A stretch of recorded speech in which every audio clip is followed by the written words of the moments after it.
네, 반갑습니다. 오늘은 디지털 시대와 인문학 3주차에 해당하는 강의를 시작하겠습니다. 어, 지난 시간에는 음, 이제 2부 본론에 해당하는 이제 서론 1부를 지나서 이제 본론에 해당하는 2부 디지털 시대와 나라는 주제로 그 중에서도 시대의 변화와 흐름 속에서 자아를 찾는 이런 어, 주제와 관련해서 일장이 이루어져 있고, 그래서 워밍업으로서 이제 신해철 가수의 나에게 쓰는 편지, 김남준, BTS의 RM이 UN에서 한 연설, 이 내용을 통해서 나에게 가장 소중한 가치가 무엇일까? 그리고 나의 목소리로 어, 10년 뒤에 나에게 한번 편지를 써보자. 나를 돌아보고 성찰해보고 그래서 나를 찾는 이런 그 과제와 연결해서 이런 신해철, 김남준 두 가수의 가사, 노래 가사와 그 다음에 연설 내용을 가지고 한번 생각해보고 또 유튜브 영상, 어, 하얀 광야라고 하는 화이트 와일더네스라고 하는 이 그 맹목적으로 어, 절벽을 향해 뛰어나가서 결국 차례차례 북극해에 떨어져서 빠지고 마는 저 레밍떼들의 모습 속에서 과연 우리가 치열한 생존 경쟁을 통해서 또 치열한 이익 경쟁을 통해서 우리가 경쟁 사회 속에서 살아가고 있는데 과연 우리는 어디를 향해 나가고 있는지 우리의 이 경쟁의 끝은 무엇일까를 한번 돌아보는 이런 시간을 가져봤었습니다. 그리고 이제 1장의 이제 그 1절에서는 우리 시대의 변화에 대한 이런 성찰을 통해서 우리 시대의 빛과 그림자 이렇게 편리하고 효율적인 이 시대지만 디지털 시대가 우월 불안 등 이런 마음의 그림자를 드리고 있고 그래서 디지털이란 말의 어원이 디지투스라는 라틴어에서 왔고 또 아날로그라는 말은 아나 플러스 로고스라는 그리스 말에서 왔는데 이 말의 뜻이 무엇인가 그러니까 어원적 의미를 통해서 우리가 깊은 이해를 할 수 있다는 것이죠. 이 단어의 의미를. 그리고 그것이 적용될 수 있는 이 디지털 기기의 디지털적인 이런 의미가 적용된 우리 오늘날의 모습들. 그래서 이제 이 어원적인 의미뿐만 아니라 역사적인 또 사상적인 철학적인 고찰을 들어가면 디지털이라는 이 의미는 결국은 이 계산하는 사고와 관련되는데 이것은 오늘날 근대 과학 이후에 기술 문명을 낳았다는 것이죠. 그래서 특히 근대 과학이 태동하던 시대의 철학적인 사상은 이제 계몽주의 사상이었고, 그래서 이런 계몽주의 사상이 이제 데카르트 같은 수학자나 이러한 그 근대 철학을 낳았는데 과학과 그것이 결국 오늘날의 현대적인 기술 문명, 즉 디지털 기술이라는 것에 배경이 되고 그 원천이 되는 그래서 근대 계몽주의 철학이 결국 오늘 디지털적인 문명을 낳았다라고도 볼 수 있고 그런데 이런 근대 계몽주의는 이분법적인 형식 논리라든지 이런 수학이나 논리학에 기초한 이런 과학적 사고를 굉장히 찬미하는 사조죠. 그리고 이런 과학적인 기술이 과학 기술이 발달함을 통해서 인류는 유토피아에 도달할 수 있을 것이다. 무지몽매함을 벗어나서 이런 과학 기술 지식 정보가 쌓일 때 결국 우리 사회가 발전해서 결국은 하나의 낙원을 만들어낼 수도 있을 것이다. 라는 생각이 이제 계몽 사상이었죠. 그것이 오늘날의 이제 과학 기술, 이런 디지털 기술을 낳았고 기계적인 이 세계관을 또 밑바탕에 깔고 있다는 것이죠. 그에 반해서 이제 아날로그적인 사고는 그 계몽주의 사상에 대립했던 낭만주의 사상, 낭만주의 철학하고 연결되고 그 밑바탕은 이제 형식 논리적인 이분법이 아니라 변지법 논리를 핵심으로 갖고 있는 것이다. 그래서 모순을 포함해서 그 모순을 극복하는 논리가 이제 변지법 논리인데 형식 논리는 모순을 아예 그냥 무시하고 배제해버리는 논리라면은 변지법 논리는 이제 모순을 자기 안에 끌어안고 내재적인 모순을 통해서 더 큰 종합을 향해 나가려고 하는 그 두 양 대립하는 모순적인 사태를 더 높은 차원에서 종합하고 지향해 나가는 것이죠. 그래서 그 연속적인 이런 매개 과정, 정반합의 이런 중간적인 매개 과정을 연속적으로 중요시하고 이것이 오늘날 살아있는 삶의 흐름, 삶의 이런 역정과도 유사하다고 볼 수 있다는 거죠. 이런 이제 변종 논리가 보고 있는 이 관점은 그래서 이런 유기적인 전체성을 중요시하기 때문에 세계관적으로 보면 유기체적인 세계관을 낳았다. 그래서 기계적 세계관은 모든 것을 이렇게 쪼개가지고 0과 1로 쪼개듯이 우리가 디지털적 사고가 모든 것을 쪼개서 아톰, 원자적인 것으로 분해해서 그 최소 단위인 원자로부터 재구성해 나가는 것이죠. 그것이 오늘날 뭐 부품을 가지고서 조립해서 하나의 완제품으로서의 기계를 만드는 것도 마찬가지 모습이죠. 그러나 우리가 살아있는 생명체라는 건 이렇게 하나의 원소, 원자 단위로 쪼개지가 않죠. 세포라는 것도 사실은 그 계속 연결되어 있는 거지 세포가 이렇게 쪼개져서 존재하는 것은 아니죠. 그래서 이 유기적인 이런 그 생명체라는 것은 연결고리가 굉장히 중요한 거지 이렇게 분절돼서 나눠지는 것이라기 보기는 어렵단 말이죠. 그래서 우리가 이런 낭만주의는 이제 예술과 또 오늘날 철학, 특히 실존 철학, 그러니까 계몽주의적인 이제 철학이 물론 과학기술과 연결돼 있지만 오늘날은 이제 낭만주의 철학과 연결된 것은 실존주의 철학 또는 비판이론 같은 현대사회를 비판했던 현대 자본주의 또 산업사회 그리고 과학기술 문명을 비판했던 이런 비판이론 그리고 실존 철학하고도 연결고리가 있는 사조다 낭만주의는. 그래서 오늘은 이제 제 1부 1장의 디지털 시대 2절에 해당하는 디지털 시대와 생각이라는 이 주제를 오늘 이 시간은 다루려고 합니다. 우선 우리가 생각이란 말은 정말 막연하고도 넓은 의미를 갖죠. 그래서 우리가 여기서는 크게 두 가지 차원으로 생각이라는 말을 두 의미를 구별해 보려고 하는데 하나는 표층적인 의미의 생각과 심층적인 의미의 생각으로 나눠보려고 합니다. 그래서 다른 말로 하면은 우리가 어떤 사전적인 우리가 어떤 말을 찾아볼 때, 낱말을 찾아볼 때, 어떤 개념을 찾아볼 때 사전을 통해서 우리가 이해할 수 있는 것들이 이제 어떻게 보면 개념적인 내용들인데 그것은 표층적인 것을 구성한다. 우리 삶의 표층을 구성한다는 거죠. 다른 말로 하면 누구나 통용되고 우리가 누구하고나 외적으로 다 소통할 수 있는 가장 기초 단위가 될 수 있는 생각이 이런 개념적인 것이고 사전적인 정의된 낱말들이죠. 이런 것들은 우리 생각의 표층을 구성하는 것이다. 즉 매우 우리 생각이 어떻게 보면 표면, 겉을 구성하고 있다. 누구나 쉽게 주고받고 또 이해할 수 있는 부분이라는 거죠.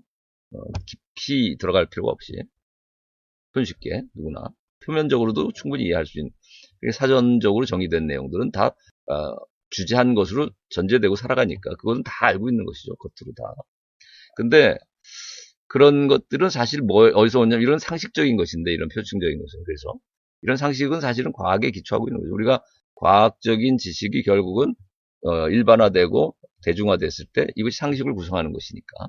그래서 오늘날 생각하면 어떤 걸 떠올리냐면 오늘날 가장 대표적인 과학기술이 보여주는 것이 인공지능 아닙니까? 그죠? 그리고 그런 인지공학, 인공지능에 기초가 되는 하나의 과학적 지식은 이제 인지공학이라고 할 수 있죠. 인지과학이나. 그러니까 이런 것들을 통해서 우리가 인공지능 또 딥러닝 또 이런 인지공학적 지식이 이런 과학기술이 결국 상식을 이루는 것이고 우리의 생각이라는 말의 표층을 구성한다. 그래서 누구나 통용되고 있는 것입니다. 그래서 생각하면 다 계산적으로 추론하고 계산하고 수학이나 논리학적인 이런 사고를 갖는 논리적이고 추론적인 또 엄밀하게 계산하고 정확히 계산하는 이런 내용들이 생각이라는 말에 아주 표층을 구성하고 우리 누구에게나 쉽게 통용되는 우리의 표면적인 생각이라는 것이죠. 그야말로 생각 중에서도. 그러나 우리가 좀 더 깊이 들어가 보면 이렇게 오늘날의 우리의 삶을 거의 표면적으로 다 장식하고 있는 이런 과학기술, 딥러닝, 인지공학, 인공지능 이런 것들에 보다 더 밑바닥에는 사실 원초적인 의미에서의 생각이라는 것이 있었는데 그거는 이제 심층을 구성하는 것이고 우리가 어떤 철학적인 또 우리가 시인이나 예술가들이 하는 생각 전통적으로 또 이런 것을 이제 철학에서는 이념이라고도 하는 것이죠. 우리가 예를 들면 시인이 어떤 사랑이라는 주제로 시를 쓰고 또 철학자가 어떤 정의란 무엇인가라는 주제로 어떤 법철학이든 또 도덕적인 윤리학이든 도덕적인 형이사학적인 그 주장을 할 때 우리가 이런 것들은 사실은 사랑이니 정의니 진리니 진리란 무엇인가라는 질문을 던졌을 때 철학자나 시인이. 이런 것들은 사실은 우리의 표층을 장식하고 있는 쉽게 접근할 수 있는 것이라기보다는 저 밑바닥의 이념적인 요소라고 봐야 되겠죠. 저 밑바닥을 구성하는 우리의 생각이고 또는 더 높은 차원의 아주 높은 차원의 생각이라고 볼 수 있겠죠. 자, 이런 것들을 우리가 이제 이념적인 것, 또 철학적인 것이라고 볼 수 있겠다. 심층을 구성하는 생각은. 자, 그래서 이제 이 정도로 생각을 두 가지 차원을 나눠보고 우선 첫 번째는 이제 디지털적인 사고, 그리고 두 번째는 아날로그적인 사고, 그리고 세 번째는 디지털과 아날로그를 결합한 사고, 즉 디지로그적인 것을 한번 사고를 얘기하려고 해요. 그래서 우선 앞에서 구별했던 표층과 심층의 생각, 또 우리가 과학적인 것과 철학적인 것의 차이를 얘기할 때 첫 번째 디지털적 사고는 아무래도 표층을 구성하는 생각에 해당하고 과학적인 것이라고 한다면 두 번째 아날로그적 사고가 오히려 심층을 구성하고 우리 삶에 또 시인이나 철학자들의 생각하고 연결이 될 수 있겠다. 예술이나 철학과. 그래서 우선 디지털적 사고는 우리 표층을 구성하고 있는 디지털 사고를 우리가 흔히 아주 몸에 익혀서 살아가고 있는 오늘날 현대인들을 과학기술 시대의 현대인들을 우리가 호모 디지투스라고 말한다. 지난번에 디지털이란 말이 라틴어 디지투스, 손가락이란 뜻을 갖다 줬죠. 그래서 이런 손으로 헤아려서 생각하는 인간, 즉 계산적인 그런 존재로서의 인간을 말한다고 봐야겠죠. 그래서 뭐 1 더하기 1은 2라든지 1 빼기 1은 0이라든지 또 우리가 생각사라는 한자말을 밭전자와 마음심자로 이렇게 분해해서 이해하는 것. 그래서 두 개의 요소로 분해해서 그것을 다시 합성해서 생각사자를 이렇게 구성해서 외우는 것. 이게 이제 한자말을 외울 때 우리가 이렇게 하잖아요. 자, 이런 것은 분석적인 사고고 디지털적 사고하고도 연결되겠다. 수학이나 논리적인 이런 사고가. 그래서 이 장점을 본다면 우리가 디지털 사고는 신속 정확하고 편리하고 또 아주 단순 명료하죠. 1 더하기 1은 2라는 걸 모를 사람이 없이 단순하고도 명료하잖아요. 정확하고. 그래서 이런 사고는 편리하고 또 오늘날 그 신속하게 전달 가능하고 우리의 표층을 구성하는 생각들이죠, 이것들이. 그러나 이것들이 있는 이런 장점이 있는 반면에 단점은 결국은 2는 1 더하기 1이란 우리가 좌변과 우변, 등호를 붙인 이 수식의 왼쪽과 오른쪽을 비교해 보세요. 결국 같은 얘기죠. 2와 1 더하기 1은. 그리고 또 우리가 생각 사자에 등호를 붙인 밭전 플러스 마음심이라는 이 오른쪽과 왼쪽을 비교해 보세요. 결국 같은 얘기죠. 결국 이것은 동호 반복이다. 즉 어떤 내용적인 창의적이고 내용적인 새로운 어떤 생각을 우리에게 주는 것이 아니라는 거죠. 그러니까 디지털적 사고의 특징은 단순하고 명료하지만 편리하고 또 정확하지만 그러나 이것은 내용적으로는 좀 공허하다는 거지. 내용적인 깊이가 없다는 얘기예요. 우리가 오늘날 MZ세대들이 좋아하는 줄임말도 그렇잖아요. 그죠? 우리가 줄여서 쓰지만 그 말들이 같은 말이잖아. 그죠? 결국은 그 가운데 자나 뭐 이걸 생략해가지고, 그죠? 뒷말을 생략해서 네 글자를 두 글자로 줄인다든지 이런 건데, 이런 것들도 결국 내용적으로 보자면 동어 반복을 하고 있는 것이죠. 뭐 새로운 것이냐 얘기하지만 사실은 새로운 게 아니잖아요. 그죠? 내용이 새로운 게 추가된 게 없잖아요. 그렇기 때문에 또 이것은 다른 말로 하면 동어 반복이자 자기 폐쇄적인 것이다. 즉, 자기 틀 안에 갇혀있는 우물안 개구리와 같은 생각이라는 거죠. 어떤 면에서는. 우리가 뭐 2는 1 더하기 1이라는가 이런 말들은 이런 생각은 사실은 그 수체계죠. 수학적인 체계 안에서 폐쇄적인 것이죠. 여기에 어떤 뭐 시적인 어떤 상징이나 식적인 비유나 또는 뭐 어떤 새로운 은유나 이런 것들이라는 걸 통해서 어떤 아주 깊은 또는 새로운 아주 뭐 창의적인 또 이런 의미가 덧붙여져서 새로운 세상을 우리에게 바라볼 수 있게 해주는 새로운 시각을 열어주는 뭐 이런 창조적인 그런 기능을 하지는 못한다는 거죠. 디지털 사고는. 자기 폐쇄적이라는 거예요. 그래서 아무리 인공지능이 뛰어나도 결국은 프로그래밍된 언어 안에 폐쇄된 하나의 체계를 이루는 것이죠. 논리적으로 정합적이고 아주 정확하긴 하지만 에러를 내지 않는 한 아주 올바르고 정확하긴 해요. 그럼에도 불구하고 그것은 어떤 그 프로그램 체제 안에서 움직이고 있는 것이죠. 전부 다. 그죠? 그리고 아주 뭐 엄밀히 말하면 뭐 다 1과 0으로 조합돼서 복잡한 계산도 다 이렇게 처리가 되는 거란 말이에요. 단순하게. 0과 1의 조합이라는 뭐 예를 들면 이집법이라든지 뭐 이런 식의 뭐 단순한 이런 체계 안에서 자기 폐쇄적인 하나의 형식을 갖추고 있고 그래서 내용적으로는 하나도 새로운 세상, 새로운 세계, 새로운 내용을 덧붙여주거나 새로운 세상을 열어주는 것은 아니라는 거죠. 우리에게 생각에 새로운 돌파구를 주는 것은 나는 아니라는 거죠. 이것이. 그러다 보니까 이것은 동화범벅적이고 자기 폐쇄적이며 자기지시적이다라는 표현도 씁니다. 이것은 타자를 지향하고 있는 것이 아니라는 거죠. 자기 안에서 하나의 틀 안에서 잘 돌아가고 알고리즘이 잘 돌아가고 있지 다른 체계를 지향하고 있지 않다는 것이죠. 이진법이면 이진법, 뭐 십진법이면 십진법이면 그 체계 안에 갇혀 있지. 그래서 그 안에서 서로를 지시하고 있지 다른 체계를 다른 수책 뭐 다른 하나의 원리를 지시하고 있지 않다는 것이죠. 그 다음에 현대인의 사고방식이자 이것이 기술 문명을 이루고 있는 특징이다. 디지털적 사고라는 것이. 그런 얘기를 할 수가 있겠고요. 그 다음에, 그래서 이것은 이제 계산과 추론, 그리고 경쟁이라는 이런 인스턴트적인 사고하고도 밀접하다라고 얘기할 수 있겠습니다. 그 다음에 이제, 두 번째, 아날로그적 사고는 우리가 인간을 호모 사피엔스라고 말할 때, 그 사피엔스라는 말은 사피엔티아라는, 우리가 라틴 말에서 왔다고 했는데, 이 사피엔스는 형용사라면, 사피엔티아라는 명사는 이게 뭐냐면, 어떤 그 아주 신성한 지혜를 뜻합니다. 그러니까, 사피엔스라는 말에 들어가 있는 이 지혜라는 의미는 단순한 세속적인 현명함을 뜻하는 그런 정도의 지혜가 아니라 아주 신성한, 그러니까 우리가 뭐 성인의 지혜라고 할 때, 뭐 우리가 소크라테스나 뭐 석가모니, 또 우리가 지저스 크라이스트, 뭐 이런, 또 우리가 이런 성인을 얘기할 때, 성현들을 얘기할 때, 우리가 뭐 쇼펜, 누구예요? 뭐 슈바이처라든지 우리가 뭐 아주 그 성적으로 존경할 만한 성인에 해당할 수 있는 성현이라고 할 수 있을 만한 이런 사람들이 갖고 있는 지혜를 우리가 사피엔지아라는 말을 쓰고 이것의 형용사가 사피엔스이기 때문에 그런데 이제 이것은 그래서 어떤 비유적이고도 상징적인 언어들을 많이 쓰죠 우리가 철학자들이나 어떤 깊은 지혜를 가진 선각자들은 그래서 우리가 생각사라는 것을 아까 밭전 플러스 마음심으로 물론 분해할 수 있지만 요소를 분해한다면 원소를처럼 그러나 이것을 우리가 비유적으로 이해하자면은 마음 밭을 일구어 그러니까 밭전이라는 말을 그 물리적인 밭을 생각하는 것이 아니라 우리가 생각사자를 생각하다라는 말에 밭전이 들어갔다는 뜻은 이 물리적인 밭을 하나의 정신적인 것을 상징하는 것으로 썼다고 봐야 되죠.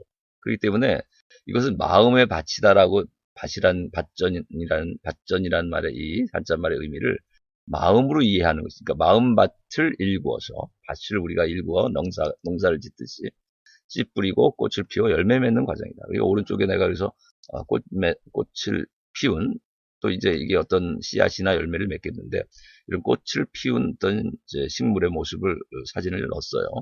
그래서 우리가 생각한다는 것은 이렇게 마음밭을 일궈서 씨를 뿌리고 꽃 피워서 열매 맺는 이런 과정 전체를 우리가 생각한다라는 사자가 표현하고 있다라고 우리가 비유적으로 이해하고 있는 것이죠. 이것은 우리가 밭전 플러스 마음심을 이렇게 마음 마음 이런 말의 합성어인데 이것은 마음밭을 일구어 씨를 뿌리고 꽃 피워 열매 맺는 이런 뒤의 내용들은 여기는 포함되어 있지 않지만 이건 시인이나 우리가 철학자가 덧붙여서 이것에 유비해서 밭을 마음에 비유해서 우리가 이렇게 이해해 볼 수도 있다면 이것은 깊은 하나의 우리에게 어떤 지혜를 주는 그런 의미 부여가 된다는 거죠. 이런 사고는.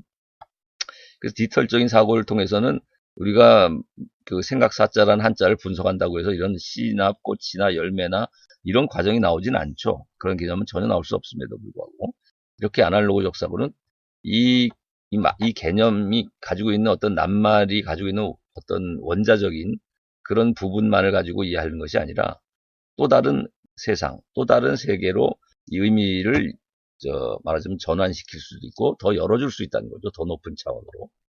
그래서 아날로그적 사고는 장점이 유연하면서도 다른 세상과도 다른 세상을 지시할 수도 있기 때문에 이 말 자체가 갖고 있는 말하자면 철자적 그 말 글자만의 의미가 지니고 있지 않는 그 한계 너머를 지시하고 얘기할 수 있기 때문에 유연하며 또 풍요롭고 독창적인 사고를 해줄 수도 있다. 그러나 이제 이런 장점이 있으면서도 단점은 그러다 보니까 이런 은유나 비유나 상징을 사용할 수 있는 아날로그적 사고는 우리가 이렇게 철자만을 가지고 이해하려고 하는 사람들, 문자적으로만 이해하려고 하는 사람들에게는 또 1 더하기 1은 2와 같은 단순한 계산만을 가지고 또는 추론만을 가지고서 이해하는 사람들의 관점에서 볼 때는 매우 애매하며 모호하고 난해하다라는 평가를 할 수도 있겠죠.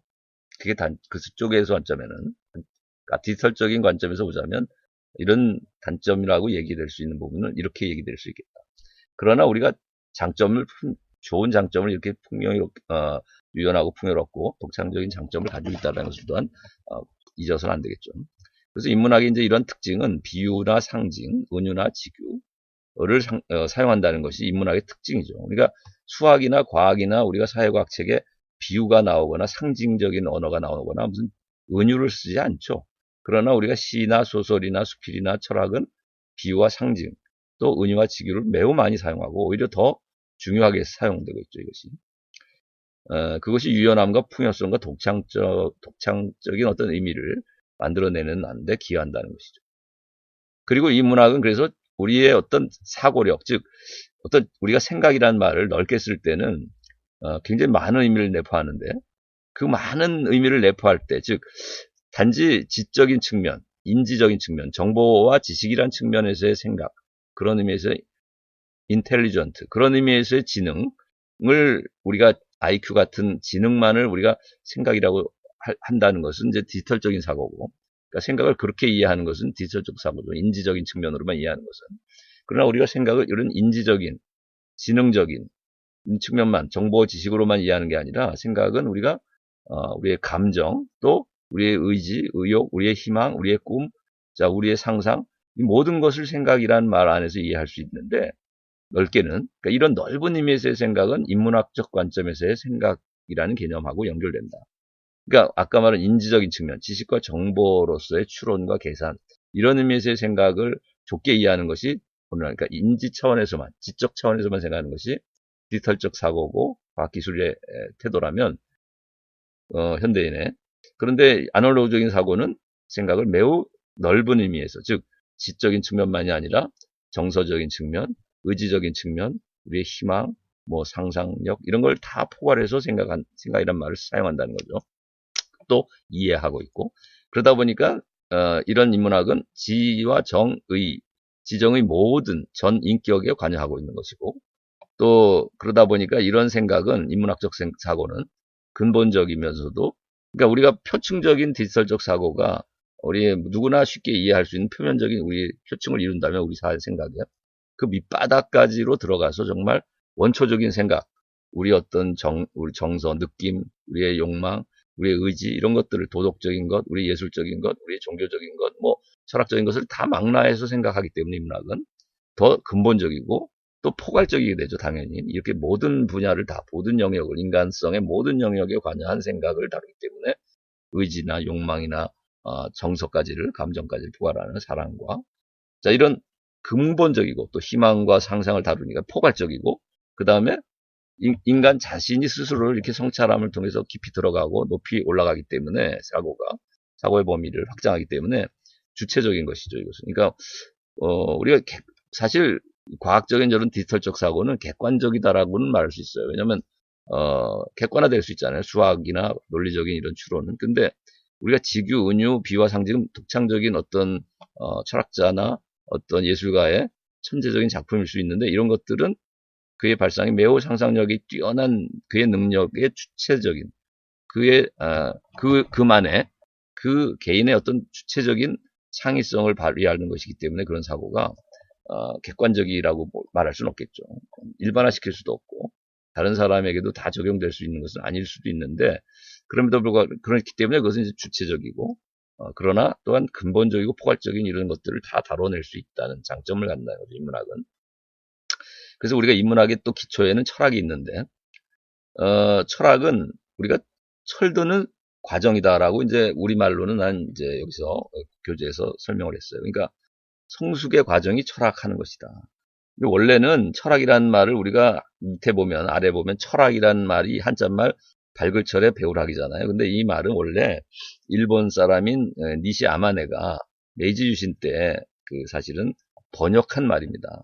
그러니까 원래 동양 경전에는 철학 이런 단어는 똑같은 말은 없었고, 이 사람이 유교 철학, 유가 철학을 깊이 이해한 사람이었는데, 니시 아마네라는 일본 학자는, 이 사람이 동양의 오른쪽에 이제 아까 위쪽에 보면 필로소피가 써 있잖아요. 이 필로소피란 말을 번역한 거예요. 근데 필로소피라는 말은 원래는 소피아와 필레인이라는 동사, 소피아라는 명사의 합성어예요. 그래서 지혜라는 소피아와 사랑한다라는 필레인 동사를 합쳤다 보니까 이게 지혜를 사랑한다라는 의미가 되는 거죠.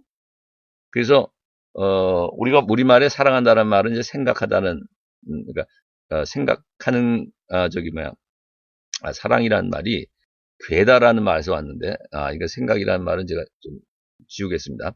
그러니까 우리말 사랑이라는 말은 괴다라는 말에서 왔는데, 이것은 누군가를 이렇게 아주 아끼고 귀여워하고 또 존중하는 것을 뜻하죠. 그래서 우리가 우리말의 사랑도, 그러니까 우리 그런 어원적 의미를 갖는데, 우리가 이제 밑에 내려가서, 자, 우리가 철학이라는 말을 니시아마네가 이렇게 필로소피의 번역으로 썼을 때는 육아경전 안에서는 철인이란 말은 있었고 성인이란 말과 현인이란 말이 그 사이에 철인이란 말이 있었다는 거죠. 그러니까 성인은 육아경전에서는 이제 한 명뿐이고 공자 한 명이지만 그 공자를 따르는 그 수제자 10명이 있어서 십철이란 말 쓰고 철인이란 말 썼는데, 이 사람들이 수제자라면은 이제 현인이란 말은 72명의 또 공자를 따르는 좀 세속적인, 그러니까 자신의 이익과 어떤 권력을 얻는데 어떤 유리한 도금이 될까 해서 공자의 말에 귀 기울이고 따랐던 제자들이 있었는데, 이런 사람들은 이제 세속적인 이익 때문에, 이익 계산 때문에 사실 따랐기 때문에 진정한 도나 진리를 위해서 따른 사람들은 아니었다고 보고, 그런 사람들을 현인이라고는 얘기하지만 철인이라 성인이라는 말 쓰지 않는데, 철인은 뭐냐면 성인의 이런 도리나 성인의 어떤 진리를 향해 나가, 지혜를 사랑하고 그것을 추구해 마지 않았기 때문에 수제자라고 하는 이 철인들을 우리가 따로 현인보다 높은 단계에서 이제 철인이라는 말을 썼고, 그 다음에 이제 성인이라는 말은 오직 최고의 지혜에 도달한 이 공자에게만 일컬었다는 거죠. 그러다 보니까 철학은 철인의 학문이다라고 이제 번역을 한 것인데, 성인의 학문처럼 완성된 지혜를 말하는 것이 아니고 철학은, 그렇다고 현인처럼 세상적인 어떤 이익 계산 때문에 쫓는 어떤 꾀나 그런 의미에서의 세상적 지혜를 추구하는 그런 것이 철학은 아니다라고 봤기 때문에 그 철학은 그 사이에 위치한다고 보는 것이죠. 세상적인 꾀와 또는 어떤 뭐 지혜와 이 성인의 어떤 반열에 오른 저 성인의 지혜 사이에 위치한 철인이 추구해 나가는 그러한 이제 지혜를 찾아가는 과정이다라는 것이죠. 그래서 중간자로서 이 철인이 지혜를 향해 나가는, 성인의 지혜를 향해 나아가는 이런 추구 과정이기 때문에 이 번역어가 적절한 번역어였다라고도 볼 수 있겠다. 즉 우리가 서양에서도 소피아, 지혜 그 자체에 해당하는 것을 필로소퍼라고 말하지 않고 지혜 그 자체, 즉 지혜를 완전히 소유한 자를 사실은 소피스트라고 합니다. 그러니까 어원적 의미는 그래요. 그러나 물론 그 소피스트가 자기가 지혜를 완전히 소유했다라고 자처했음에도 불구하고 소크라테스가 묻고 다니는 결과는 뭐냐면 완벽한 삶에 도달하지 못한 채 자기가 지혜를 완전히 소유한 것처럼 그 지식을 팔기도 하고 지혜를 팔고 자랑을 했다고도 볼 수 있기 때문에 오늘날에는 소피스트는 이제 궤변론자로 전락했죠. 그 의미가 소피스트 하면 이제 궤변론자라고 이렇게 번역하잖아요. 그러니까 사실은 아는 게 없으면서도 아는 척하는 사기꾼, 지식 사기꾼이라고 이제 얘기되는 것이 이제 소피스트지만, 원래는 원초적 의미는 지혜 그 자체인 자, 즉 지혜를 완전히 소유한 자, 즉 거의 우리가 공자처럼 완전한 지혜를 가진 성인처럼 행세했다고도 볼 수 있기 때문에 그 당시에 소피스트들은 그 어원적 의미는 그래요. 지혜를 완전히 소유한 자를 뜻하고 소피스트가. 그런데 소크라테스는 스스로를 소피스트가 아니라 필로소퍼라고 얘기했는데, 그리스 말로는 이제 필로소폰이지만 영어로는 필로소퍼라고 얘기했는데, 이거는 뭐냐면 자기는 지혜를 갖지 못하고 지혜를 아직 완전히 소유하지 못했지만 지혜를 사랑에 맞지 않는 자다라는 의미에서 필레인이란 동사, 그 다음에 또는 형용사로는 이제 필로스가 되는데, 명사는 필리하고, 자, 이 지혜를 사랑하고 있는 그 과정에 있는 자다, 그 도상에 있는 중간자다, 이런 의미에서 스스로를 필로소폰, 즉 필로소퍼라고 불렀기 때문에 소크라테스를 우리가 이제 이런 말에서 이제 필로소피란 말이 오늘날 철학이라는 말로 이제 이해되는 것인데, 그래서 서양 말인 필로소피도 사실은 중간자적 의미를 갖는다는 거죠. 그리고 우리말로 이제 번역하자면 이렇게 우리가 세상적인 어떤 삶에서부터 저 성인의 경지에 오르는 과정, 그 사이에서 우리가 철들어가는 그런 과정, 성숙해가는 과정이 바로 철학을 하는 과정이고, 이런 철드는 배움의 과정이 곧 철학이라는 학문이라고 이렇게 설명할 수 있겠습니다. 그래서 우리가 철학자, 이런 중간자인 성인과 현인 사이에서 철인이 추구해 나가는 지혜의 추구의 과정, 이것이 철학이고, 이것은 우리가 철들어가는 과정, 다른 말로 하면 인격이 성숙하고 도야해가는 과정이죠. 인격을 성숙시키고 도야해가는 과정. 그것이 바로 인간과 세계를 깊이 성찰하는 철학이 추구하는 하나의 목표이고, 또한 철학의 하는 활동이라고 볼 수 있겠습니다. 철학하는 활동, 철학의 실천이 바로 이런 철드는 성숙의 과정이다. 그래서 우리가 철학이라는 말에 서양 말이나 동양 말의 어원 모두의 공통적인 요소는 바로 이런 중간자로서 성숙해가는, 철들어가는, 지혜를 추구해가는, 이런 또 현인과 성인 사이에서 이 철인으로서 인간이 하나의 더 높은 차원으로 올라가고 또 더 높은 차원으로 발전해가는 이런 도야의 과정, 이것이 바로 깊은 성찰의 과정인 철학이 의미하는 바다. 그래서 철학을 우리가 명사적으로 이해하기보다는 동사적으로 이해하는 것이 바람직하다. 즉 이런 도야의 과정, 지혜 추구의 과정, 인간 성찰의 과정, 세상을 성찰해가는 과정, 깊이 철드는 과정, 이렇게 성숙의 과정으로 이해하는 것이, 철학을 동사로서 이해하는 것이 그래서 필요하다고 생각합니다.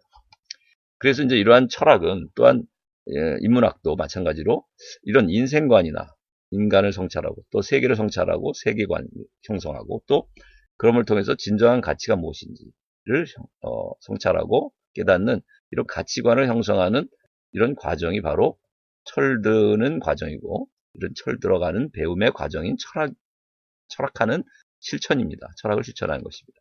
이것이 바로 인문학이기도 한 것이죠. 그래서 우리가 윤동주의 서시나 우리가 하늘으로 한 점 부끄러움 없기를 입새에 있는 바람에도 나는 괴로워했다라고 하는 윤동주의 이런 서시를 우리가 인용하고 있고, 그래서 사실 윤동주도 철학하는 삶을 살았던 예술가이자 인문학자, 시인이었죠. 왜냐하면 그가 이렇게 양심의 가책을 느끼고 항상 깨끗하고 순수한 삶을 살고자 노력하는 이 모습이 서시에 담겨 있는데, 입새에 있는 바람에도 괴로워할 만큼 하늘 우러러 한 점 부끄러움 없기를, 이렇게 노력했던 그의 과정이 바로 철드는 성숙의 과정을 보여주는 것이고, 또 유치원의 깃발이라는 시를 또 인용하고 있죠. 자, 이런 것도 이제 말하자면 아날로그적인 사고를 담고 있다는 거예요. 어떤 비유와 은유를 쓰고 있죠. 노스탈지아의 손수건이라고 이제 깃발을 비유하고 있는데, 칸트가 이제 선의지를 강조하고, 칸트가 뭐라 그러냐면, 인간 이성의 사명이 단지 디지털적인 사고를 하는 데 있는 것이 아니라, 즉, 인지적인 지식 정보를 얻는 데만 인간 이성의 사명이 있는 것이 아니라, 인간의 이성의 사명을 칸트는 뭐라고 했냐면, 선의지를 선의지를 낳는 데 있다라고 표현을 했어요. 그러니까 선의지를, 즉 선한 양심을 잉태해서 출산하고 낳는 데 있다. 그러니까 하나의 비유죠, 이것도. 그러니까 의지를 낳는다라는 것도 비유니라, 아이를 낳듯이. 그러니까 우리가 이성이 지적으로만 사고를 할 것이 아니라, 그렇게 한다면 사실은 컴퓨터나 인공지능하고 다를 바가 없죠. 그리고 오히려 인공지능이나 컴퓨터가 훨씬 더 뛰어난 사고력을 가진다고 말할 수 있겠죠. 그 관점에서는, 디지털적인 관점에서는.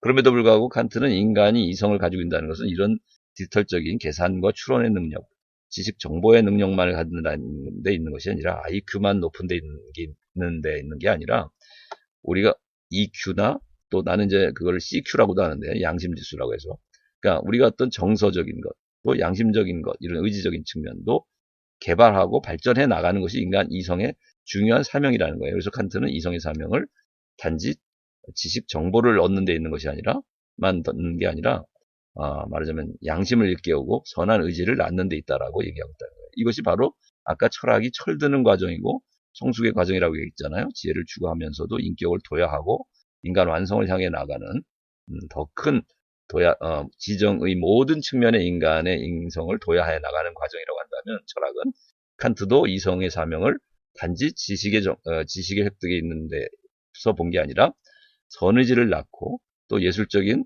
심미적인 능력을 기르는 데까지도 칸트는 생각했다고 본다는 거죠. 그래서 인격을 조화시켜 나가고 완성시켜 나가는 것을 칸트는 미성숙에서의 해방 이렇게도 얘기했어요. 그래서 칸트는 진정한 인간의 계몽이란 말을 그렇게 표현했단 말이죠. 인간이 진정 계몽된다는 것은 지식만이 쌓여나가고 정보를 많이 얻어내는 것이 이제 계몽이라고 이제 그 당시 계몽주의 사상가들은 생각했는데, 그래서 과학기술이 발달하는 것이 꼭 계몽이다라고 생각했는데, 칸트는 계몽이란 무엇인가라는 질문에 대한 답변이라는 글을 통해서 뭐라고 했냐면, 진정한 계몽이라는 것은 미성숙에서 해방되는 데 있다. 즉 전인격이 성숙해가는 데 있다는 뜻이죠. 다른 말은 미성숙에서 해방된다는 것은.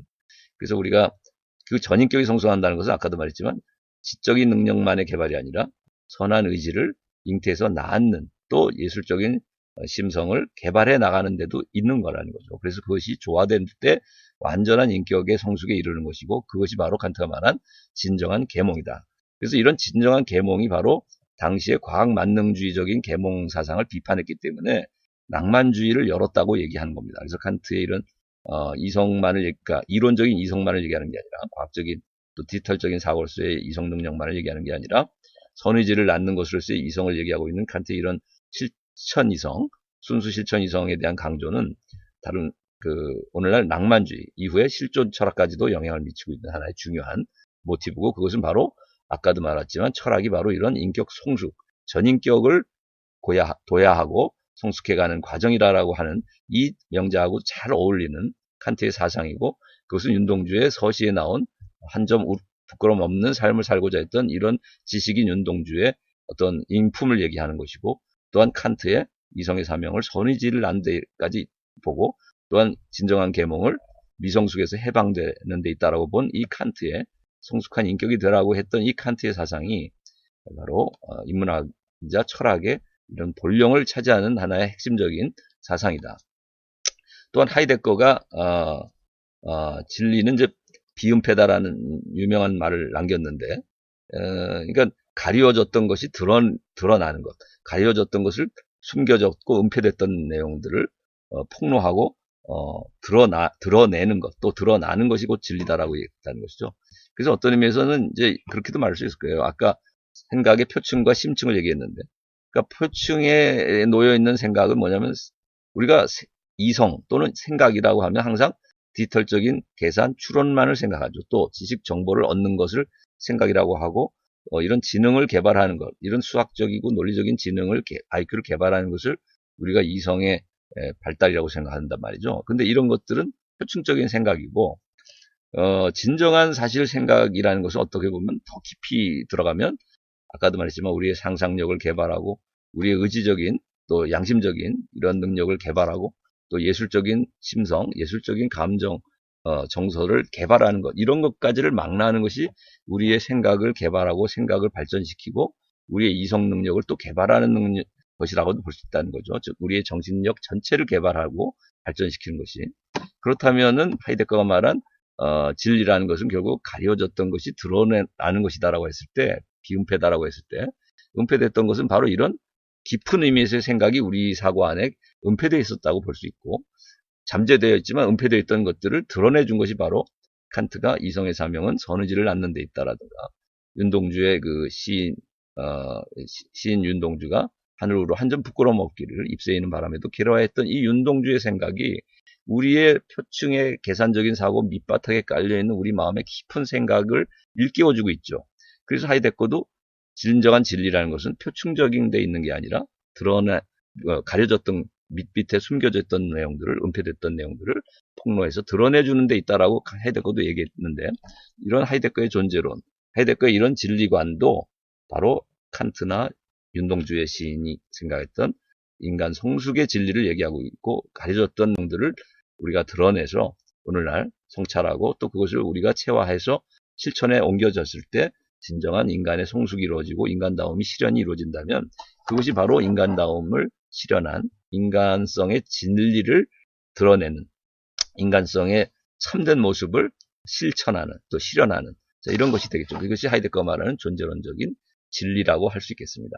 비은폐라는 의미에서의 존재론적 진리라고 말할 수 있겠다. 감춰졌던 것, 은폐됐던 것이 드러나는 것이. 그래서 우리가 노자의 뭐 도덕경에 나오는 도가도 비상도라든지 이 말도 그래요. 도가도 비상도도 우리가 진정한 진리는 도로 진리라고 말해지는 도리라고 말해지는 것이 아니다라는 뜻이죠. 도가도 비상도는. 그러니까 우리가 이것도 아까 하이데거가 말했듯이 가려졌던 것이 드러나는 것이 진리라고 했듯이 노자도 우리가 상식적으로 진리라고 하는 것을 앞에 말한 이제 생각의 두 가지 선을 얘기하자면 표층적인 의미에서의 생각이 바로 그러나 진정한 도는 상식적인 생각에 이른 진리가 아니라는 거죠. 과학적인 진리나 또는 우리가 기술적인 사고 속에서 생각하는 이런 의미의 생각만이 진정한 생각의 진실을 말해주는 것이라기보다는 그 밑에 깔려있는 아까도 말했지만 우리의 상상력, 우리의 양심적인 의지력, 또한 우리의 예술적인 감수성, 정서, 능력 이런 것까지를 다 포괄하는 것이 생각이라고 한다면 우리가 그냥 표층적인 의미에서야 상식적으로 생각이라고 하는 것을 넘어서서 더 깊고 높은 차원의 생각을 우리가 철학자들이 얘기하고 있다면 또 그것을 추구하는 거라면은 낭만주의도 그렇고 실존 철학도 그렇다면 칸트도 그렇고 윤동주도 그렇고 하이데거도 그렇고 우리가 노자도 도가도 비상도에서 얘기했던 바는 그런 의미를 드러내주는 거라고 보여지겠죠. 또 공자도 도문도 석사가의라는 말을 이제 남겼는데 논어에 보면 진정한 진리 도를 깨닫게 된다면 그걸 듣게 된다면 저녁에 죽어도 난 여한이 없다. 그러니까 내가 오늘 죽더라도 정말 오늘 내 생의 마지막 날이라 하더라도 진정한 진리를 알고 죽는 것이라고 한다면 나는 정말 기쁜 일이다. 이런 얘기를 했는데, 그러니까 그 진리, 그가 오늘 죽어도 그것을 알기만 한다면 기쁜 그 진리라는 것도 우리가 그동안 상식적으로 알던 진리는 아닌 것이죠. 그러니까 상식적인 표면적인 의미에서 생각이 아니라 정말 가려졌고 잊혀졌고 내가 몰랐던 그 생각을 끌어내 올려서 진정한 것으로서 깨달았을 때, 그 진리를 내가 깨닫고 죽는다면 오늘 죽어도 여한이 없다. 그런 뜻이죠. 그런 의미의 진리가 얼마나 우리에게 소중한 것인가. 그런 깨달음이 얼마나 중요시한 건가. 즉, 그런 깊은 생각이 표층적인 의미의 생각보다 이런 깊이 있는 심층의 생각을 우리가 하는 것이 얼마나 가치 있는 것인가를 공자도 얘기하고 있다. 그렇다면 결국 아까 말한 윤동주의 하늘으로 끊임없는 삶을 살고자 했던 윤동주나 또 유치원의 깃발, 또 칸트의 이런 선의지를 강조했던 칸트, 하이데거의 이런 또 진리관, 드러내주는, 그러니까 가려졌던 것, 숨겨진 은폐됐던 것을 드러내주는 비은폐로서의 진리관, 노자의 그 도가도 비상도, 또 공자의 조문도 석사가의 아침에 도를 듣게 된다면 저녁에 죽어도 여한이 없다라는 이 말들이 의미하는 것들 다 일맥 상통하는 것이다. 네, 그래서 이 깨알 같은 글씨가 밑에 바로 줄에 있죠. EX고 이성의 사명은 선의지를 낳는 것이고 과학은 진리의 섬이며 진리는 비은폐다. 그러니까 하이데거가 진리는 비은폐라는 말을 내가 설명했고 이성의 사명이 선의지를 낳는 것이라는 이제 칸트의 말을 설명했는데 그 옆에 과학은 진리의 섬이다. 이 말은 또 칸트가 남긴 말인데 이것은 칸트 인식론의 결론이에요. 즉 칸트가 순수이성 비판이라는 책을 쓰고 그 과학적 인식이 어떻게 해서 가능한지의 그 구조를 성찰해 주었거든요. 그런데 그러고 나서 칸트가 남긴 결론은 뭐냐면 그럼에도 불구하고 과학이 알려준 것은 하나의 섬과도 같고 그 섬 안에서의 진리이긴 하지만 그러나 마치 우리가 표층적인 우리가 프로이드의 비유를 들면 빙산의 일각이 물 바깥의 표층으로서 나타나 있지만 그러나 그 밑부리에 놓여 있는 그 빙산의 그 밑부리에는 엄청나게 큰 거대한 것들이 숨겨져 있잖아요. 그런 것처럼 칸트도 우리가 그 과학적인 어떤 그 측정과 관찰을 통해서 파악할 수 있는 또 디지털적인 계산에 의해서 컴퓨터로 파악한 이 진리라는 것은 물론 과학에 있어서의 진리인데 그러나 그 과학적 진리라는 것은 하나의 섬과도 같다. 즉 과학은 진리의 섬이다라고 이것도 역시 상징을 사용하고 비유를 사용했죠. 그러니까 과학적 진리를 하나의 섬에 비유했던 거예요. 근데 이 과학적 진리를 섬에 비유한다는 것은 아까 표층과 심층으로 구별했을 때 과학적인 진리라는 생각은 뭐냐면 하나의 섬, 표층적인 그 빙산의 일각에 지나지 않는 것이고 저 밑부리에 해당하는 것. 또 우리가 저 무한히 펼쳐진 바다와 저 위에 펼쳐진 하늘은 그 섬에 비하면 거의 무한대로 큰 것이잖아요. 그런 것처럼 칸트도 과학이 알 수 없는 이제 그 무한대 영역, 즉 하늘에 펼쳐진 저 진정한 의미에서 또 바닷속 깊이 숨겨져 있는 이 심층적인 이 진리의 세계를 칸트는 자체의 세계라고 얘기했어요. 그러니까 물 자체라고도 번역하고 사물 자체라고도 얘기할 수 있겠는데, 그러니까 과학이 알려준 이 사물들은 우리에게 보여지고 계산할 수 있는 그 현상의 세계라고 말하고, 그러나 이렇게 관찰 가능하고 측정 가능한 세계가 칸트가 볼 때는 현상의 세계인데, 이 현상 세계만을 과학은 진리로서 우리에게 밝혀주지만, 사실은 그 밑부리에 해당하는 또는 저 바닷속 깊은 해저에 깊은 있는 그 진리를 칸트는 물 자체의 세계 또는 그 음, 사물 자체의 세계라고도 이제 얘기될 수 있는, 그걸 다른 말로 하면 예지적인 세계라고도 또 얘기했어요. 현상 세계와 비교해서 예지 세계라고도 얘기했는데, 예, 그것은 우리가 다음 칸트를 얘기하는 부분에서 좀 얘기하도록 하겠습니다. 자, 그래서 마지막으로 우리가 앞서 말한 이런 표층과 심층의 생각, 즉 디지털적 사고와 아날로그적 사고, 과학과 철학의 이런 구별된 사고 방식을 우리가 합쳐서 디지로그다라는 말로 쓴다. 그러니까 디지털과 아날로그에서 앞에 두 글자와 뒤에 두 글자를 합쳤던 것이죠. 그래서 디지로그라는 말을 쓰는데, 이것은 오늘날 융합적인 사고를 말합니다. 그래서 디지털 기술과 인문학의 결합이라고도 말할 수 있겠고, 과학과 철학의 결합일 수도 있겠고, 또는 표층과 심층의 생각들의 결합이라고도 볼 수 있겠죠. 그래서 오늘날 IBM의 어떤 모토인 싱크, 그다음에 마이크로소프트의 빌 게이츠가 싱크 위크라는 것을 주관해서 아이디어 회의를 했다고 하고, 애플은 그러니까 스티브 잡스는 싱크 디퍼런트라는 것을 애플의 표어로 내세웠죠. 그래서 각각 IBM이나 마이크로소프트나 애플이 그 오늘날 디지털 기술의 가장 앞장섰던 대표적인 기업들인데, 세계적 기업들이 추구했던 것도 다 곧 인문학적 사고를 굉장히 융합적으로 끌어들이려고 했고, 그것을 매우 중요시해서 싱크라든지 싱크위크라든지 싱크 디퍼런트라는 표를 내세웠는데, 이런 것들이 갖고 있는 것은 단지 앞에서 말한 표층적인 의미에서 디지털적인 계산이나 추론을 의미하는 것만으로서 싱크를 사용하지 않았어요. 이 생각이라는 의미를 이 사람들이 각각 우리가 뭐 싱크위크를 통해서 마이크로소프트의 예를 들면 빌 게이츠가 하나의 새로운 윈도우든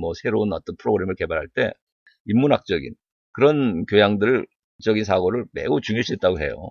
그래서 서적들도 많이 인문학적 서적을 읽고 막 밤 세워서 회의에 나갈 때 또 회의에 도출하기 위해서 그런 안건을 그가 매우 인문교양을 중시했는데, 인문학적인 철학적인 이런 성찰을. 그러니까 여기서 말한 싱크나 싱크위크나 싱크 디퍼런트에서 말하는 싱크는 인문학적 사고가 결합된 것을 의미하는 것이죠. 기술적이고 과학적인 사고만을 의미하는 것이 아닙니다. 디지털적인 것만을 의미하는 게 아니라는 거죠. 그 아날로그적인 사고가 내포되고 결합된 사고를 의미하는 것이죠. 그래서 미래 인재상은 이렇게 융합형이고 통합형의 인재를 우리가 추구한다는 거죠. 어느 대기업도 다 마찬가지고, 이거는 IBM, 마이크로소프트, 애플만이 아니고 우리나라 삼성, LG, 현대나 마찬가지라는 거죠. SK도. 그래서 과학기술적인 인재만을 추구하는 것이 아니라 기술 자격증만을 가진 자를 뽑으려고 하는 것이 아니라, 우리가 면접 시험에서도 인문학적 소양을 굉장히 중요시하기 때문에 우리가 면접을 통해서 항상 인성을 묻도록 되어 있습니다. 그래서 저도 대기업에 저런데 한번 이런 면접 시험에 심사원으로도 참여한 적이 있었고, 그런데 그래서 아무튼 우리가 스티브 잡스 같은 이런 애플 신화를 낳은 것은 우리가 잘 알다시피 인문학과 과학 기술을 결합한 데 있는 것이죠. 그래서 어떤 기술공학적인 이런 능력과 기술공학과 인문학을 결합했다는 것으로서 잘 알려진 것이 바로 스티브 잡스의 이런 천재적인 어떤 아이디어였다고 봐야 되겠죠. 그래서 마우스를 개발하고 또 매cin토시의 일체형 컴퓨터를 개발하고 등등, 그죠? 그에 뛰어난 이런 아이디어가 어디서 왔느냐? 인문학적인. 그러니까 사실 스티브 잡스는 하이데거 철학이라든지 소크라테스 같은 사람의 플라톤 책을 통해서 소크라테스의 이런 사상을 매우 깊이 흠모하고 또 아주 깊이 성찰하고 이 철학책을 많이 읽었었던 걸로 알려져 있어요. 그래서 하이데거의 실존 철학도 죄가 깊었고, 말년에 특히 암에 걸려서 시한부 인생을 살았잖아요. 그 죽음을 앞두고 정말 그 성찰 내용들이 하이데거의 실존 철학하고 너무 유사합니다. 죽음을 미리 앞당겨 달려나가는 성구적인 이런 죽음을 미리 생각해보는 이런 사고, 이것이 이제 사실 하이데거에 있어서 그 불안의 정조 속에서 철학하는 하나의 중요한 테마인데, 그래서 사람들은 이제 불안해하면서 결국 죽음을 의식하게 된다는 거죠. 그러니까 사람이 불안한 이유는 여러 가지 이유가 있겠지만은 저 실존의 밑바닥까지 내려가서 그 근본으로 가면 우리가 세상적인 걱정을 넘어서서 저 밑바닥의 인간의 유한성에 대한 불안이라는 것이고, 그것은 죽을 수밖에 없는 존재에 대한 불안이라는 것이죠. 하이데거가 볼 땐. 그래서 그러한 죽음을 무시하고 회피하고 도외시할 게 아니라 오히려 죽음을 미리 앞당겨서 그 죽음, 내가 오늘 죽는다면 어떤 선택을 할 것인가라는 이런 식으로 죽음을 앞당겨서 생각하는 이런 선구적인 태도가 정말 실존적인 결단에 이르게 하고, 그걸 통해서 정말 가치 있는 삶으로 향해 나가는, 가치 있는 미래를 향해 도약해 나가는 중요한 계기가 될 수 있다는 것을 이제 하이데거 철학에서는 다루고 있는데, 이러한 사고랑 거의 똑같은 내용을 자신의 언어로 표현한 것이 스티브 잡스의 말년의 단상들, 언어들입니다. 그래서 여러분이 교재를 보면 내가 박스 처리로 해가지고 스티브 잡스의 명언들을 쭉 한 4-5개 나열해 놨어요. 이거 잘 읽어보시면 많은 도움이 될 거예요. 여러분들에게도, 여러분에게, 그걸 이제 권합니다. 하나의 내가 예를 들어볼까요? 그거는 이제 나중에 여러분이 뒷부분에 이제 사실 나와요. 오늘 다룰 것은 아니고 다음 주쯤 다루겠는데. 그래서 우리가 이런 말을 한 게 나와 있어요. 예를 들면, 매일을 인생의 마지막 날인 것처럼 살아간다면 어느 날 매우 분명하게 올바른 길에 서 있는 당신 자신을 만날 수 있을 것입니다. 이런 말도 있었고, 또 다른 사람의 삶을 사느라 한정된 시간을 낭비하지 말라는 말을 남겼어요. 그래서 중요한 것은 당신의 마음과 직관을 따르는 용기를 내는 것이고, 그래서 네, 이런 표현도 남겼고,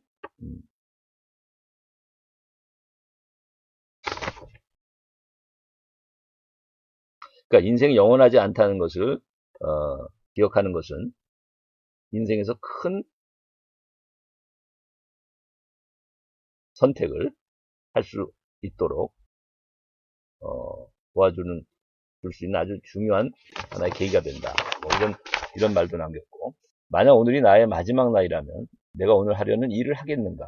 그리고 그 대답이 아니요인 날이 이어진다면 무언가 바꿔야 할 때라는 것을 깨달아야 된다.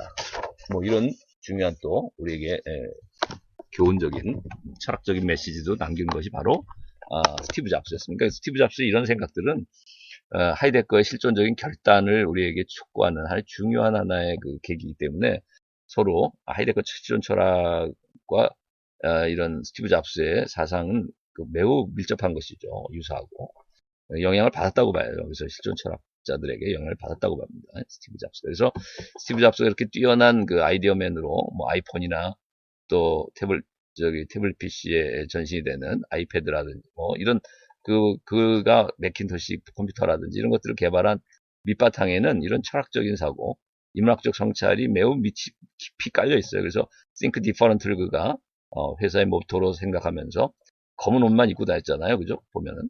그런 게 바로 인문학적, 철학적 사고력이 매우 또 깊은 철학을 실천했던 게, 앞에서 우리가 철드는 성숙의 과정이 철학이고 이런 철드는 배움의 과정이라고 했는데, 이런 인격도야와 성숙의 이런 지혜 추구의 과정을 인간과 세계에 대한 깊은 성찰의 이런 노력들을 계속했던 것이 바로 Think Different라는 것이고, 달리 생각했던 것이고, 그러니까 그가 다른 기술자들과 다른 사업가들과 달리 생각한 측면이고, 이것이 바로 그의 사업의 모토로서 내세운 Think Different라는 표를 낳았고, 이것이 오늘날 애플의 신화를 낳은 하나의 중요한 요소다. 즉 철학이나 인문학 없이는 애플의 신화는 불가능했다고도 볼 수 있고, 스티브 잡스라는 인간 자체가 불가능했다고 볼 수 있다는 거죠.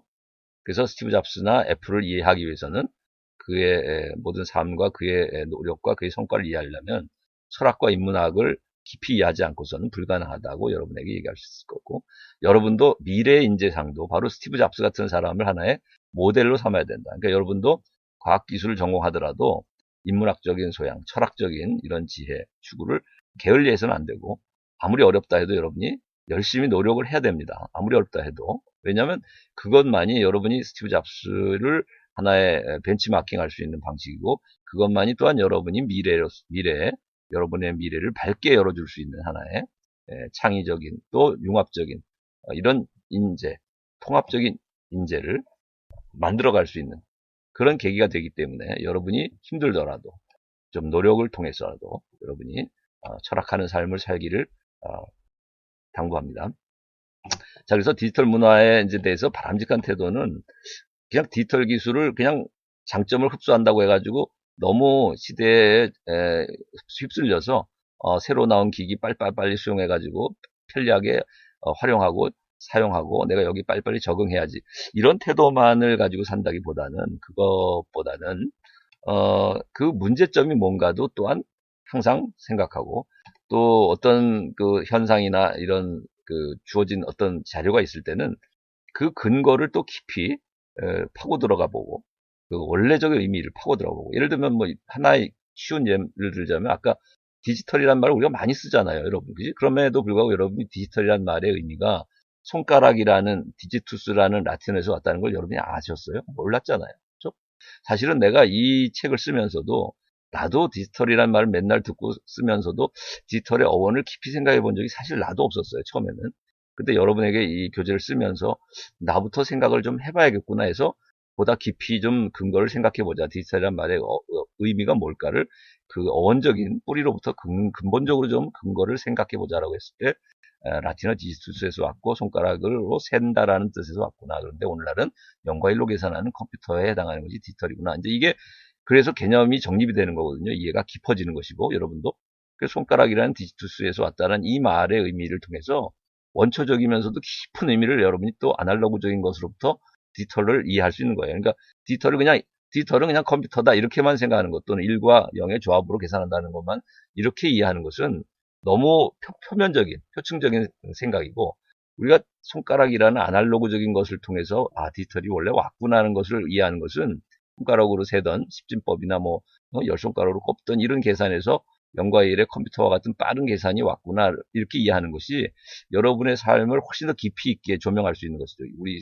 현대 사회를 또 제대로 이해하는데 그렇듯이 우리가 인문학적인 태도를 항상 동반해서 그 뿌리부터 우리가 디지털 기계나 디지털적 기술이나 디지털적인 어떤 문화가 형성됐을 때 현상을 보고 그 뿌리부터 그 근거를 통해서 또한 종합적으로 그래서 비판적으로 또한 성찰해보는 이런 그 수용이 필요하다. 그것이 우리 문화의 발전을 위해서 필요한 것이고 그것이 사실은 이게 스티브 잡스가 했던 바라고도 나는 생각합니다. 그러니까 스티브 잡스가 단지 공학자고 기술자로서만 살았다면 그런 애플의 신화를 낳지 못했으리라고 봐요. 그러나 그가 그동안 IBM이나 다른 컴퓨터 회사나 공학자들이 추구했던 거와는 다른 길을 가려고 했고, 그것이 바로 인체공학적이고 또 인간을 위한, 또 인간성을 깊이 거기에 어떤 연결고리를 맺을 수 있는 어떤 기술적인 것들을 고안해내려고 했기 때문에, 그가 뭐 아이패드든, 마우스든, 맥킨토시든, 일체형의 컴퓨터든, 자, 이런 것들이 사실 그의 어떤 인간에 대한 그 깊은 성찰, 또 어떤 뭐랄까, 깊이 있는 어떤 인문학적 지식과 지혜가 있었기 때문에 가능하지 않았는가 생각이 듭니다. 그래서 여러분이 디지털 문화에 대해서도 일방적인 수용보다는 그 근거를 아날로그적으로 또 모색해보고 성찰해보는 이런 걸 통해서 종합하고 비판적인 수용이 이루어졌으면 하는 생각입니다. 그래서 아날로그적인 사고가 이렇게 깊고 유연하게 다면적으로 생각할 수 있는 우리에게 세상을 열어주기 때문에 또한 이 인문학적 사고는 아까도 말했지만 단지 지적인 인지적인 지식 정보로 끝이지 않고 정서적인, 예술적인, 그리고 의지적인, 또 도덕적인, 양심적인 이런 의지적 결단까지를 포괄하는 것이 이 아날로그적인 사고이기 때문에 이런 공감적인 태도, 그리고 어떤 도덕적이고 윤리적인 이런 성찰까지가 동반되는 것이 이제 아날로그적인 사고라는 것이죠. 그래서 과학기술이 발달하고 디지털적인 것이 지배하는 이런 시대에 인문학과 그다음에 아날로그적인 사고가 반드시 함께 동반되고 보완될 필요가 있겠다. 그것이 이제 우리가 오늘 얘기하고자 하는 것의 또 중요한 하나의 그 내용이 되겠습니다. 그래서 지금 네, 다시 돌아가면 그래서 그 우리가 그러니까 밑에 보면 컨슈언스란 말 우리가 양심이란 말은 콤 플러스 사이언스에서 왔어요. 그래서 앞에서 M이란 말이 자음 접변해가지고 S와 합쳐져 결합되면서 M이 N으로 바뀌면서 컨션스가 된 거죠. 우리가 영어의 양심이란 말에는 사이언스라는 말도 들어가 있는 거예요, 이미. 그러니까 우리가 양심하고 과학이 전혀 분리된 것처럼 생각하지만 그렇지 않다. 컨션스란 말 안에는 사이언스란 말이 들어가 있고, 다만 그렇다고 과학기술이랑 똑같은 의미냐? 전혀 다르죠. 왜냐하면 사이언스와 항상 함께 해야 할 내면의 성찰, 이게 이제 컨션스라는 거죠. 그래서 컴 사이언스라는 말에서 컨션스라는 말이 왔다. 그래서 사실 우리 시대는 어떻게 특징될 수 있냐면, 영어로 표현하면 pleasure without conscience예요. 그러니까 어떤 과학기술이 발달은 우리에게 어떤 편리함과 즐거움과 쾌락을 극대화시키는 데 도움을 주죠. 그러나 이런 즐거움과 쾌락, 플레저만이 추구될 뿐이지 사실은 without conscience, 양심은 도외시되는 경우가 많은 이기적인 우리 사회라는 거죠. 그 다음에 또 science without morality, science without person. 그러니까 과학 기술은 발달하는데 이 과학이, 사이언스가 또는 테크닉이 science without person, 인간성, 그러니까 아까 말했지만 깊은 인간성의 진리를 전부를 다 담아내지 못하잖아요, 과학은. 오히려 표층적인 생각만을 다루고 인지적인 차원에서의 지식 정보만으로서의 생각을 다루니까, 그럼에도 불구하고, 그러다 보니까 우리가 사실은 그럼에도 불구하고 더 중요한 것은 밑바닥에 있는 인간성 아니에요. 그러니까 양심이라든지 의지적인 결단, 그리고 뭐 정서적인 사랑과 또 예술적인 감수성, 이런 정서가 훨씬 더 중요한 요소인데, 이런 것들을 전혀 다루지 않는 것이 과학 기술이란 말이죠, 과학이. 그래서 science without person, 인간성의 깊이를 다루지 못하고 숨기고 은폐시킨다는 거죠, 과학이 발달할수록. 그래서 하이데거 같은 사람은 진리란, 인간성의 진리는 가려진 것이 드러내는 데 있다. 숨겨진 것을, 감춰진 것을, 은폐된 것을 폭로하고 드러내는 데 있다. 즉, 비은폐가 진리다. 이렇게 얘기하는 거예요. 숨겨진 은폐된 것이 드러나는 것이.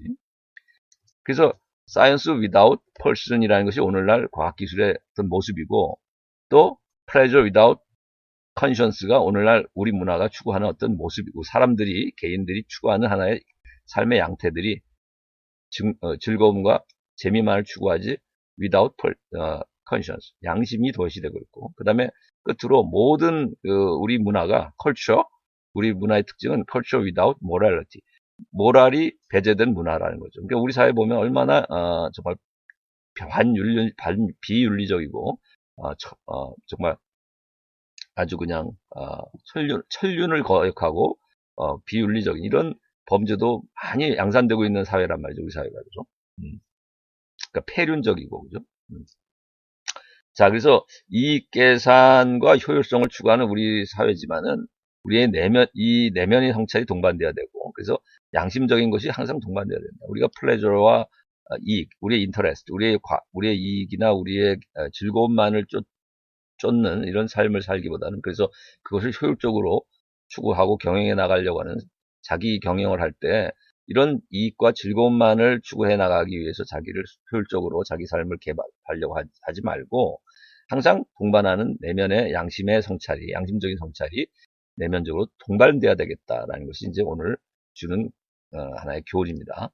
그래서 네, 여기까지 하겠습니다. 수고하셨습니다.